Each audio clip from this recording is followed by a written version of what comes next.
Արցախի ներկայացուցչությունը շուրջ 5 միլիարդ դրամ է պարտք արցախցիներին։ Բռնի տեղահանված մոտ 22,000 մարդ չի ստացել աշխատավարձերը, հարձակման նպաստներն ու վերջնահաշվարկները։ Պատճառն այն է, որ Հայաստանը սառեցրել է Արցախի անունով բացված բոլոր պետական հաշիվները։ Պետական կառավարման համակարգեր, ուժային,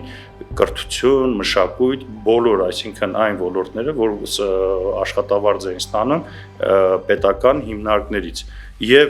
այդ մասով, վերջնահաշվարկի մասով գոյացել է մոտ 5 միլիարդ պարտք։ Դա ամբողջությամբ ներկայացվել է Հայաստանի իշխանություններին, բռնի տեղանից հետո, եւ դա մարդու իրավունքների խախտում է, որ